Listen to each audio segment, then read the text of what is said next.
आप ये आगे देखना, छोटा सा वीडियो बताया, ज्यादा लंबा नहीं है। उस भविष्यवाणी में क्या बताया गया है जय गुरुदेव के द्वारा कि उस समय क्या होगा, कैसे तांडव मचेगा। आदमी सोचेगा कोई आदमी दिख जाए तो उसको काट के खा जाऊं, अन्न का दाना नहीं बचेगा, अन्न का दाना। और उस विकट परिस्थिति में गुरुजी कैसे आप और हमारी रक्षा करेंगे वो भी आप देखना, किस विधि से करेंगे। हमें भूखा नहीं मरने देंगे परमात्मा, किस विधि से और किनकी करेंगे वो भी आप देखना आगे वीडियो में। तो वो किला एकमात्र परम पूज्य सतगुरु रामपाल जी महाराज जी हैं। और जो व्यक्ति ये वीडियो देख रहे हों और अपना बचाव चाहते हो समय रहते, तो उन फर्जी नामदान केंद्रों पे जाके नाम दीक्षा मत लेना भैया, उल्टे मरोगे, उल्टे फंसोगे। सीधा सा उपाय है, सत्संग सुनो पहले। यूट्यूब पे किसी भगत से मेमोरी कार्ड लेके जो आपके संपर्क में आ जाए, कोई पुस्तक पढ़ के संत रामपाल जी महाराज जी के पहले सत्संग सुनो।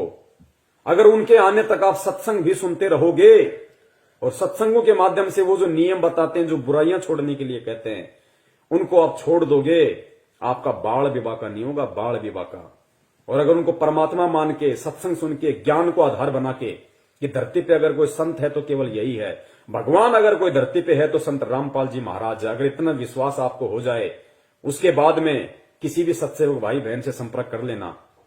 उसके बाद में अपने घर में परमात्मा की 3 समय की आरती करो, घर में देसी घी का खड़ी बत्ती वाला दीपक जलाओ, परमेश्वर को दंडवत करो, सत्संग सुनो, परमात्मा का शब्द सुनो। बाल बाका नहीं होने देगा परमात्मा, बाल बाका नहीं होने देगा, और कोई तरीका नहीं है। प्रकार की चीजें आगे युग में होने वाली है। जो लोग भगवान के साथ जुड़े होंगे, अच्छाई के साथ धर्म के रास्ते पर चल रहे होंगे, सिर्फ वही बचे। अब देखिए लास्ट पार्ट है, उसके बाद में हम परमपिता परमेश्वर जी की दया से थोड़ा आराम करेंगे फिर। तो ये लास्ट है कि वो विनाश का समय होगा, कैसा होगा, कैसा उसमें तांडव मचेगा, किस प्रकार से लोग त्राहिमाम हो जाएंगे, कैसी कैसी विकट परिस्थितियां पैदा होंगी। आप देखना आप इन चीजों को।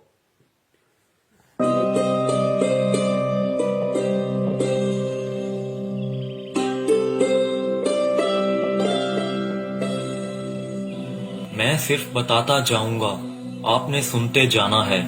जिसे समझना होगा वो समझेगा, जिसे हंसना होगा वो हंसेगा। लेकिन दोनों ही स्थितियों में ईश्वर का कार्य होता रहेगा, क्योंकि वो समय आ गया है कि जब स्वयं परमात्मा अपनी रूहों को वापस ले जाएगा अपने जहान में। हिंदू, मुस्लिम, सिख, ईसाई हर धर्म को मानने वाले यह जानते हैं कि उनके इष्ट ने फिर से इस मृत्यु लोक में आने की भविष्यवाणी कर रखी है। कलयुग में कलयुग जाएगा, कलयुग में सतयुग आएगा।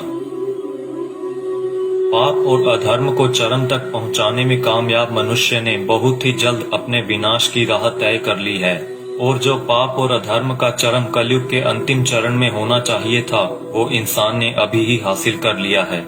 लेकिन अधर्म के विनाश के लिए हर युग में कोई न कोई महाभारत होती जरूर है। जब परिवर्तन होना होता है उस बीच संधि काल होता है, और संधि काल में ईश्वर प्रकट होते हैं और पाप और अधर्म का विनाश कर डालते हैं। देखो ये जगत वाले ये कह रहे हैं जब संधि काल का समय होता है, जब युग परिवर्तन होता है तो परमात्मा खुद प्रकट होते हैं, खुद प्रकट। सुनो इन बातों को। भारत होती जरूर है। जब परिवर्तन होना होता है उस बीच संधि काल होता है, और संधि काल में ईश्वर प्रकट होते हैं और पाप और अधर्म का विनाश कर डालते हैं।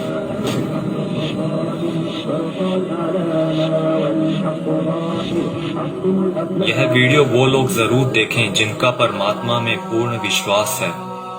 इस वीडियो में दी गई जानकारी को ध्यान लगाकर समझिए। ये जानकारी कोई मनगढ़ंत या काल्पनिक बातें बिल्कुल नहीं है। ओडिशा में 400 साल पहले अच्युतानंद जी द्वारा भविष्य मालिका की रचना की गई थी। अच्युतानंद जी को भगवान श्री कृष्ण के परम सखा सुदामा का पुनर्अवतार माना गया है, जिसमें उन्होंने कलयुग के खत्म होने की भविष्यवाणी की है, जो कि गणनानुसार आने वाले कुछ वर्षों में हो सकता है। इसमें उन्होंने परमात्मा के प्रकट होने से पहले भारत के जो अंतिम प्रधानमंत्री होंगे उनके बारे में भी बताया है, और जो गुण बताए हैं वो वर्तमान के प्रधानमंत्री से मेल खाते हैं। यानी लोकतांत्रिक भारत के अंतिम प्रधानमंत्री होंगे श्री नरेंद्र मोदी, और उसके बाद होगा उस ईश्वर का प्रकट होना, और पूरे भारत में मिलिट्री शासन होगा, या कहीं राजतंत्र कायम हो। अंतिम प्रधानमंत्री नरेंद्र मोदी होगा, पूरे देश में मिलिट्री शासन होगा, उसके बाद प्रकट होगा कौन? परम पूज्य सतगुरु रामपाल जी महाराज जी उसके बाद पूरी दुनिया के सामने आएंगे।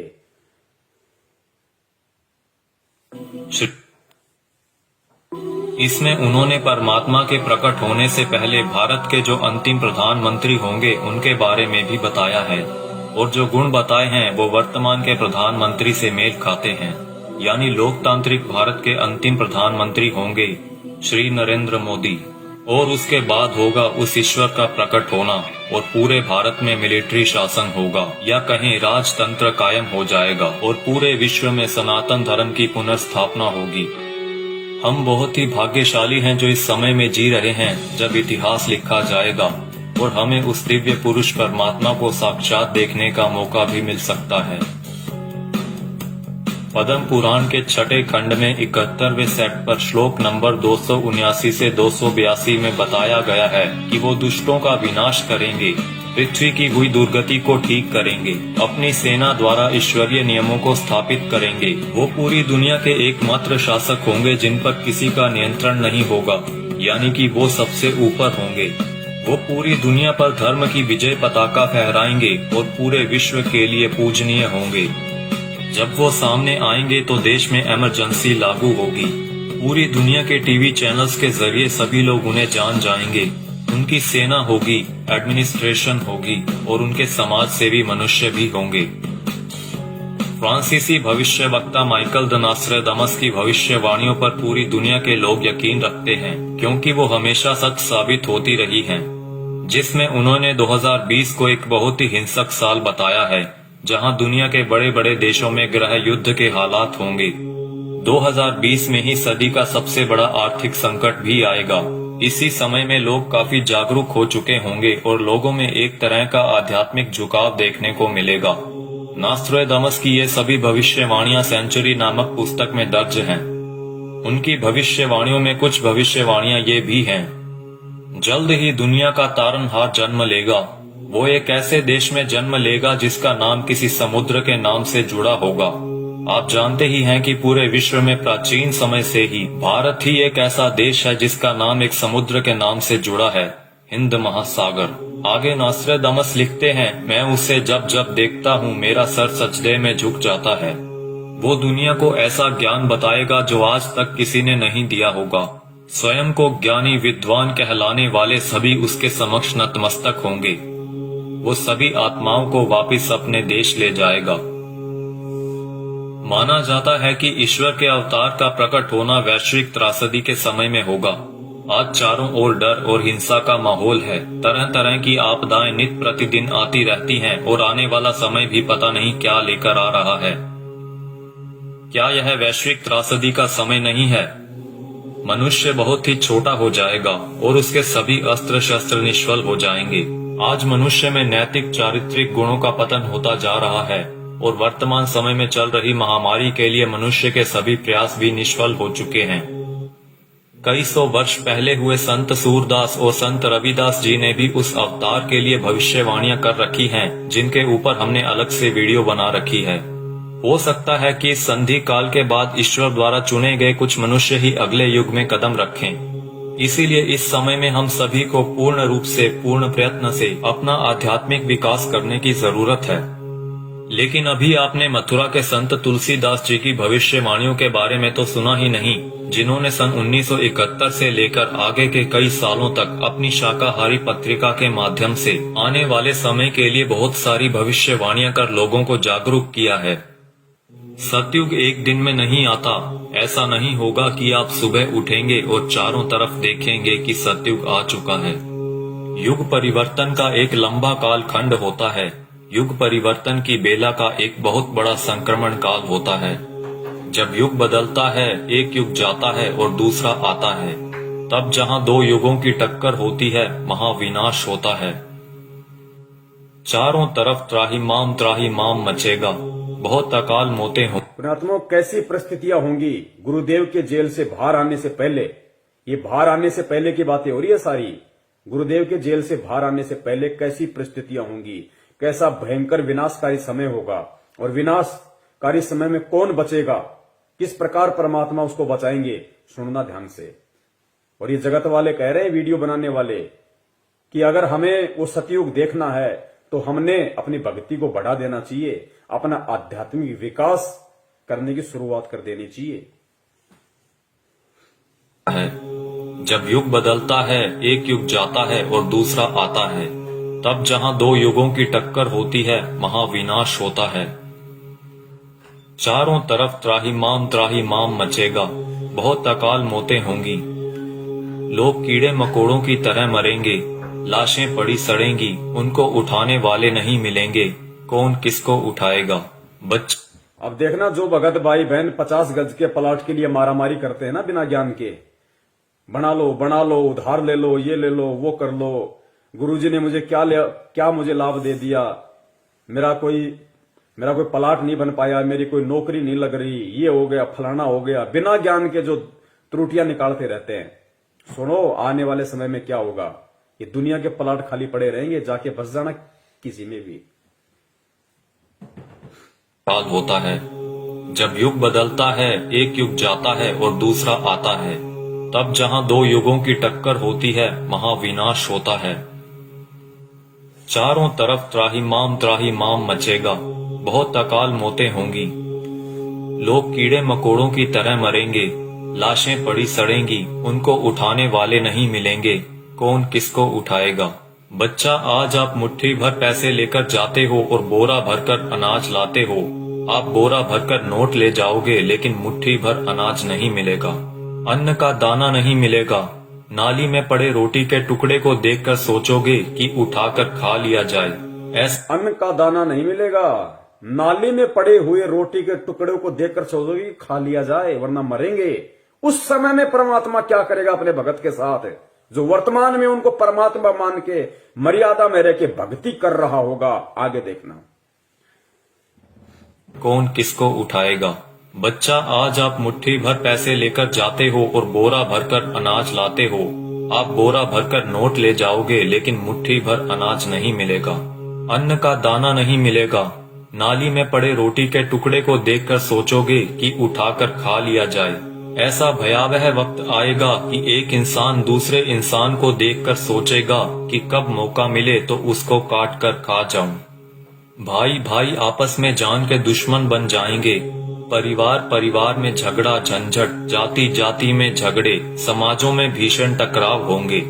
मुल्क जाति में झगड़े, समाज में भीषण टकराव। दास ने बहुत समय पहले परमात्मा की दी हुई बुद्धि से एक पंपलेट बनाया था कि ये जो हिंदुस्तान में जो ये जगह जगह जो ये संगठन पैदा हो रहे हैं, हिंदू सेना, हिंदू युवा वाहिनी, राजपूत करणी सेना, भीम सेना, शिव सेना, बजरंग दल, ये बारूद के बम हैं, ये फटेंगे आने वाले समय में। आपस में ये जो कह रहे हैं ना कि जाति जाति की दुश्मन हो जाएगी, समाज एक दूसरे के दुश्मन हो जाएंगे, ये बारूद के बम हैं जो तैयार हो रहे हैं। सरेआम तलवारें और बंदूकें लहराते हैं कि हमारा भगवा, हमारा ये, हमारा वो। ये देखना, ये त्राई मान मचेगा, गृह युद्ध। का मिले तो उसको काट कर खा जाऊं। भाई भाई आपस में जान के दुश्मन बन जाएंगे। परिवार में झगड़ा झंझट, जाति जाति में झगड़े, समाजों में भीषण टकराव होंगे। मुल्क आपस में टकरा जाएंगे, बहुत जनहानि होगी। इतने लोग मारे जाएंगे कि 15-15 कोस पर दिए जलते दिखाई देंगे। दूर दूर तक मकान खाली पड़े रहेंगे, उनमें रहने वाला कोई नहीं मिलेगा। जो बच जाएंगे और कहीं से कोई भटकता हुआ आ जाएगा तो कहेगा कि आप यहीं रह जाइए, साथ हो जाएगा। कई छोटे बड़े देश दुनिया के नक्शे से इस तरह गायब हो जाएंगे जैसे वो कभी थे ही नहीं। अभी आपने क्या देखा है? सूखा, अकाल, भुखमरी, बीमारियां, कोलाहल, कोहराम, बाढ़, महामारी। अभी आपने कुछ नहीं देखा, वो आगे आ रहा है। उसके एक बार से 200 गांव खत्म हो जाएंगे। बड़े बड़े शहरों का नामो निशान तक मिट जाएगा। ऐसी बीमारियां आएंगे कि डॉक्टर जिनका नाम तक नहीं जानते, वो कहेंगे हमने ऐसा पहले कभी नहीं देखा। ऐसी भयावह बीमारियां होंगी कि डॉक्टर अस्पताल से भाग खड़े होंगे, कहेंगे हमारे पास इसका कोई इलाज नहीं है। आप समझते हो सतयुग ऐसे ही चुपचाप चला आएगा? भयावह विनाश लीला के बाद जो मुट्ठी भर लोग बचे रहेंगे वो सतयुग का नया सूरज उगता हुआ देखेंगे। भयंकर विनाश के बाद में जो मुट्ठी भर लोग बचेंगे वो सतयुग का नया युग देखेंगे। वो पुण्यात्माएं होंगी जो भक्ति करेंगी, जो गुरु जी के चरणों में लगी रहेंगी, जो किसी भी पाखंडी नकली गुरु धर्म गुरु के कहने पे उनकी वाणियों का उल्टा सीधा अर्थ बता बता के पाखंडी, जैसे वो मदन पंथ में कौन है वो नालायक, ऐसे लोगों के कहने से, उनके बहकाव में आने से जो अपने गुरु के प्रति अपनी श्रद्धा को खत्म कर देंगे, विश्वास को खत्म कर देंगे, शक और शंका की दृष्टि से अपने गुरु को देखने लगेंगे, भक्ति और ज्ञान को देखने लगेंगे, वो आने वाले सतयुग का स्वागत नहीं करेंगे, वो नहीं बचेंगे उस समय तक। का नाम तक नहीं जानते, वो कहेंगे हमने ऐसा पहले कभी नहीं देखा। ऐसी भयावह बीमारियां होंगी कि डॉक्टर अस्पताल से भाग खड़े होंगे, कहेंगे हमारे पास इसका कोई इलाज नहीं है। आप समझते हो सतयुग ऐसे ही चुपचाप चला आएगा? भयावह विनाश लीला के बाद जो मुट्ठी भर लोग बचे रहेंगे वो सतयुग का नया सूरज उगता हुआ देखेंगे और सतयुग की अगवानी के साक्षी बनेंगे। मुझे जो करना था मैंने अपना काम कर दिया है, अब कुदरत अपना काम करेगी। आने वाले समय में यूएनओ भारत में चलेगी, सुरक्षा परिषद भारत में आएगी, विश्व का न्याय भारत में होगा, देश और दुनिया का तख्ता पलट होगा, छोटे छोटे राष्ट्रों का भारत में विलय होगा, देश में प्राकृतिक और दैवीय प्रकोपों से भारी जनहानि होगी, 20 करोड़ लोग एक झटके में लापता हो जाएंगे, आबादी बहुत ही कम रह जाएगी। भारत की बहुत कम आबादी होने पर भी भरपेट खाना नहीं मिलेगा, इतने कष्ट आएंगे कि लोगों की कचूमर निकल। भारत की बहुत कम आबादी बचेगी, कहते हैं उसके बाद भी भरपेट खाने के लिए भोजन नहीं बचेगा लोगों के पास में। ठीक कम रह जाएगी। भारत की बहुत कम आबादी होने पर भी भरपेट खाना नहीं मिलेगा, इतने कष्ट आएंगे कि लोगों की कचूमर निकल जाएगी। चारों तरफ विश्व युद्ध होगा, कीटाणु बमों का प्रयोग किया जाएगा, एक सफेद पोशाकधारी ही युग परिवर्तन का कारण बने। बंदी छोड़ सतगुरु रामपाल जी महाराज की जय हो। एक सफेद पोशाकधारी, क्योंकि ये जितने भी भविष्य वक्ता हैं विदेशी, ये जो परमेश्वर को देख रहे हैं, उस अवतार को देख रहे हैं, ये गुरु जी के वर्तमान रूप को देख रहे हैं। एक सफेद पोशाकधारी जिसका गौर वर्ण होगा, चरम विहीन पादुकाएं होंगी, मस्तक पे अर्धचंद्र का निशान होगा। ये सतगुरु रामपाल जी महाराज जी के वर्तमान रूप को देख रहे हैं। अपनी भविष्यवाणियों में उन्होंने वर्तमान समय को उन्होंने देखा था। एक सफेद पोशाकधारी ही युग परिवर्तन का कारण बनेगा। मिलेगा। और रूपानंद कह रही है कि वो उत्तराखंड में है, साधु संत है। यहां तो लाल कपड़े वाले हैं सारे, गले में मोटी मोटी रुद्राक्ष की मालाएं पहने बैठे हैं। कोई मुंडित है, कोई चंडित है, कोई जटाधारी है, कोई लंगोटाधारी है। सफेद पोशाकधारी तो केवल परम पूज्य सतगुरु रामपाल जी महाराज है। आबादी बहुत ही कम रह जाएगी। भारत की बहुत कम आबादी होने पर भी भरपेट खाना नहीं मिलेगा, इतने कष्ट आएंगे कि लोगों की कचूमर निकल जाएगी। चारों तरफ विश्व युद्ध होगा, कीटाणु बमों का प्रयोग किया जाएगा, एक सफेद पोशाकधारी ही युग परिवर्तन का कारण बनेगा। आप शीघ्र अतिशीघ्र उस आध्यात्मिक शक्ति के साथ जुड़ जाएं तो आपका बचाव होगा।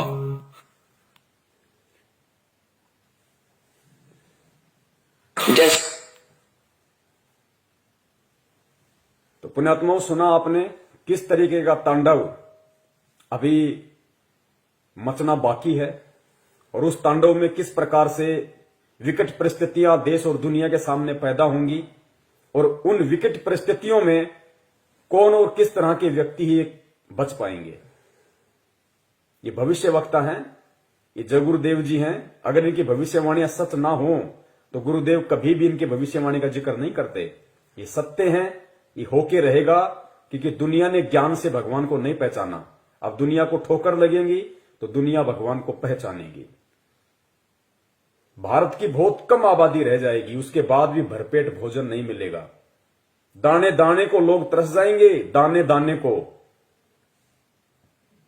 और नाली में, गंदी नाली में अगर कोई रोटी का टुकड़ा किसी को दिख जाएगा तो सोचेगा खा ले उठा के। ऐसी विकट परिस्थितियां पैदा होना बाकी हैं और हम कर रहे हैं राजनीति।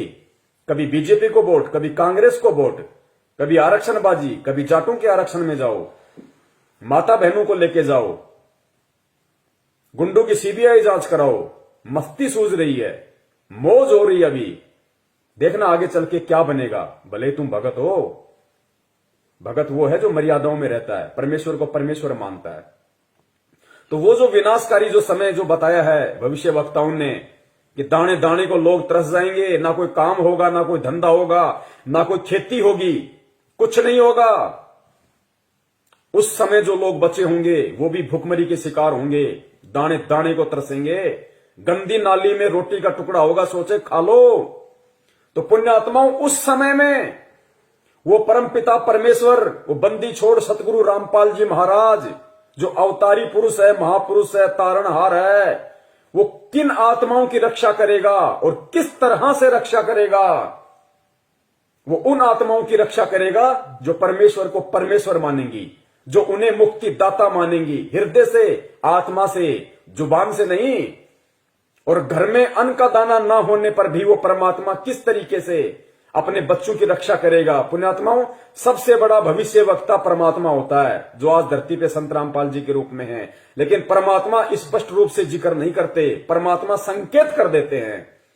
तो आने वाले जो समय है भयंकर, आप और हमारे रहते सहते जो समय आएगा, उस समय के लिए परमात्मा ने कई बार सत्संगों में संकेत किया है और इशारा कर दिया परमात्मा ने कि पुण्यात्माओं, किस प्रकार भगवान तुम्हारे साथ में रहेगा, चिंता मत करना, घबराना मत, मैं सदा तुम्हारे पास में रहूंगा।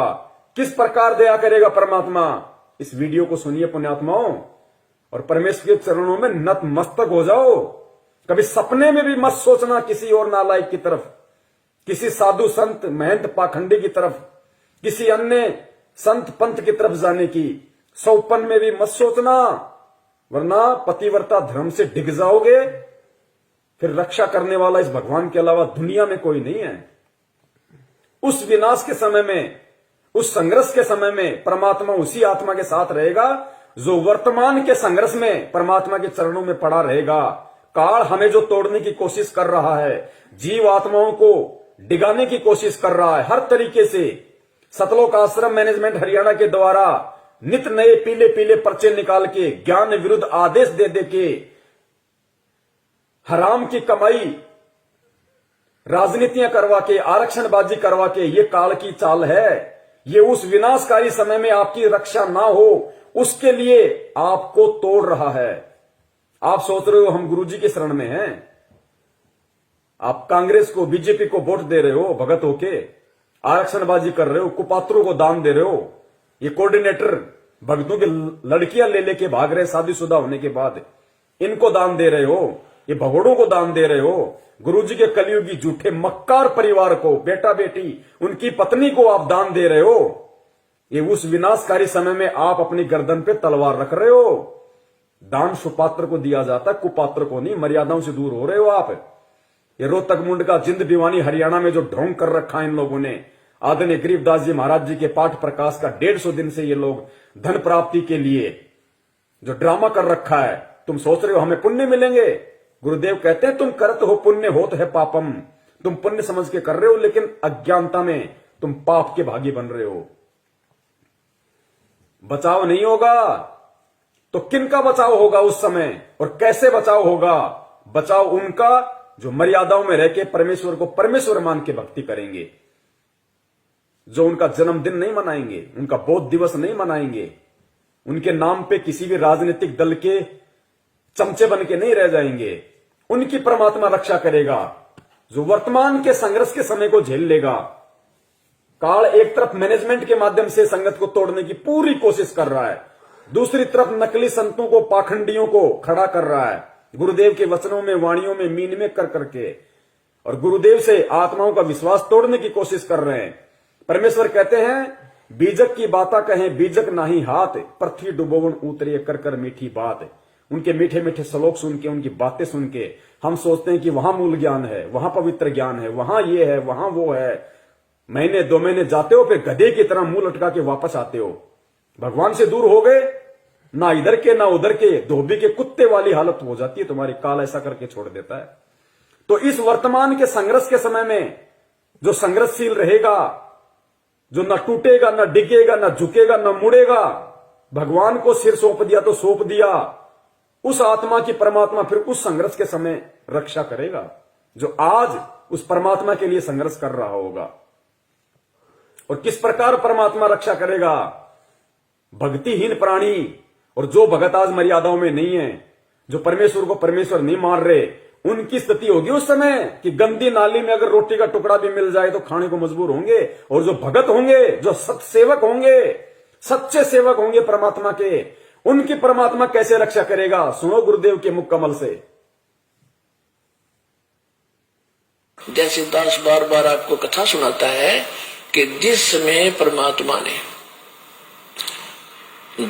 परमात्मा के नाम से झूठी चिट्ठी लिख दी थी कबीर जी के नाम से, और 18 लाख प्राणी साधु संत आगे थे। वो साधु संत कौन थे? घर छोड़कर जंगलों में अपने गुरुओं के पास भक्ति के लिए, भगवान के लिए भटक रहे थे। वो उनकी विशेष प्यारी आत्मा थी। अब वहां उन 18 लाख को 3 दिन तक झोंपड़ी में बैठे गरीब जुलाई ने, वो तो भगवान थे, लीला कर रहे थे, 3 दिन तक उनको वो भोजन खिलाया जो कभी सुना भी नहीं था उन महापुरुषों ने, भक्तों ने, साधुओं ने। और सोना की मोहर दी और दोहर दी और छक्के हलवा पूड़ी कचौड़ी जलेबी छक खावा, छा बखावा, दिन में भूखे मरे तिंदरे बुगड़े खानिए थे होते। तो उनके लिए जब ये लीला कर दी, पृथ्वी का को माल भी नहीं था, सतलोक से ला दिया जाता है। पृथ्वी का माल नहीं था, काशी का भंडारा किया परमेश्वर ने, 18 लाख को खिलाया दिन में 4-4 बार। इस पृथ्वी लोक का नहीं था, वो सतलोक से लाए थे परमात्मा। और फिर आगे देखना पुण्यात्माओं, किस प्रकार उस विनाश के समय में जब ऐसी संकट पैदा होगा, ऐसी विकट परिस्थितियां पैदा हो जाएंगी, क्योंकि गुरुदेव तो परमेश्वर है, अंतर्यामी है, उनको तो पता है उस विनाश के समय का। उस समय का थोड़ा सा जिक्र परमेश्वर ने किस प्रकार किया कि बच्चों, तुम्हारे घर में अगर 2 दाने भी होंगे तो परमात्मा क्या करेगा, फिर देखना। उसको कहते हैं भक्ति का प्रतिफल। मेरे बुगड़े खानिए थे होता है।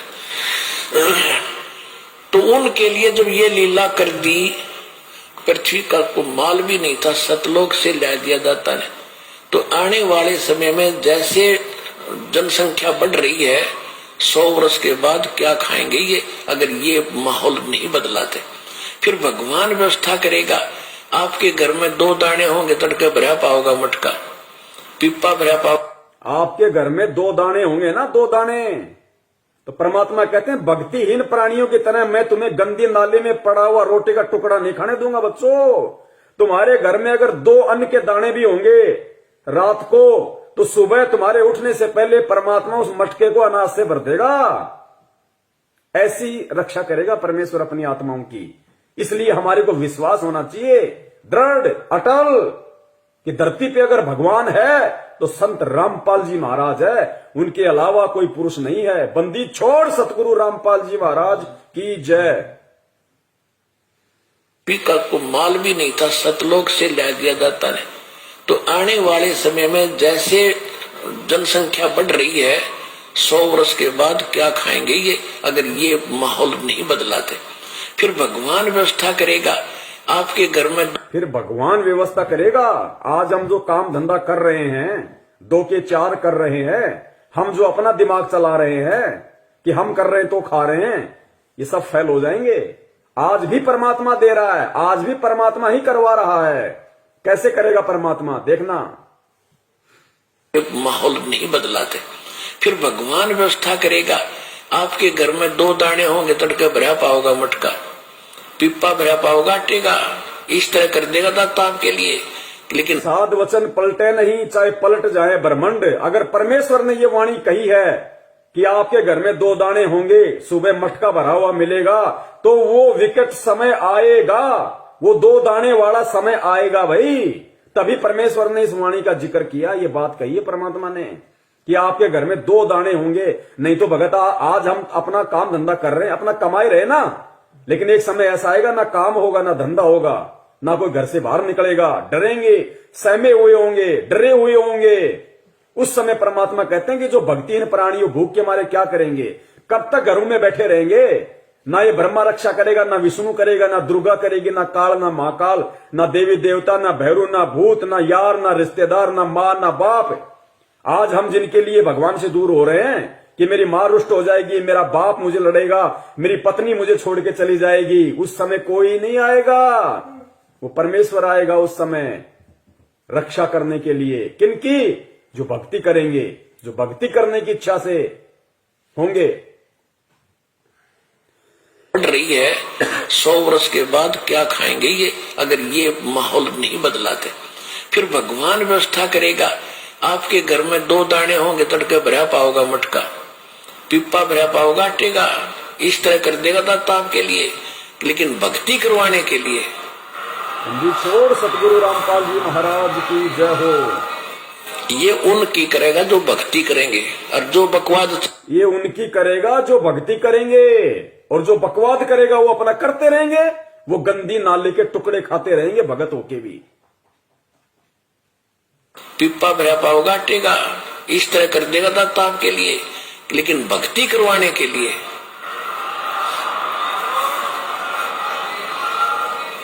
ये उनकी करेगा जो भक्ति करेंगे, और जो बकवाद चाहोगे वो अपना करते रहियो। ठीक है, जैसा भक्ति भजन करेंगे उनका लाभ मिल जाएगा, लेकिन वो उसमें से खड़ी रह जाएंगे। राजनीति करने वाले करते रहियो, आरक्षणबाजी करने वाले करते रहियो, परमात्मा रक्षा उनकी करेगा जो भक्ति करेंगे, जिनका मकसद मोक्ष प्राप्ति का होगा, कांग्रेस को जिताने का, बीजेपी को जिताने का नहीं।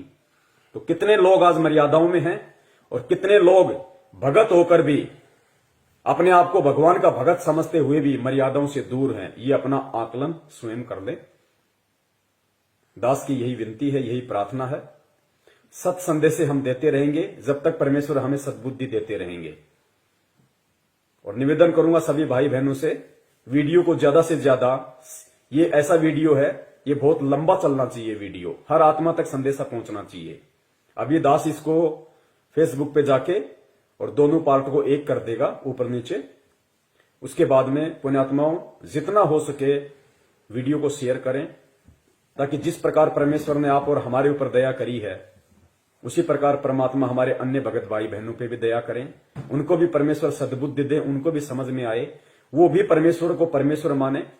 ठीक है, जो गलती उन्होंने परमात्मा का जन्मदिन मना के, बोध दिवस मना के कर दी है, अगली बार उनसे वो गलती ना हो, अगली बार उनसे वो गलतियां ना हो, वो भी आप और हमारी श्रेणी में आ जाएं, वो भी सत्सेवकों की श्रेणी में आए।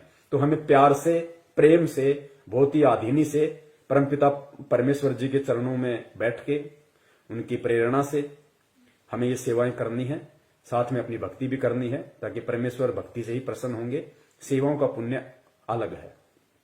तो पुण्यात्माओं परमेश्वर दया करें, हम यही उनसे विनती करेंगे बारंबार उनके चरणों में दंडवत करते हुए कि परमात्मा साध संगति के लिए आप हम सत्सेवकों को लाइव शंका समाधान प्रोग्राम से जोड़े रखिए।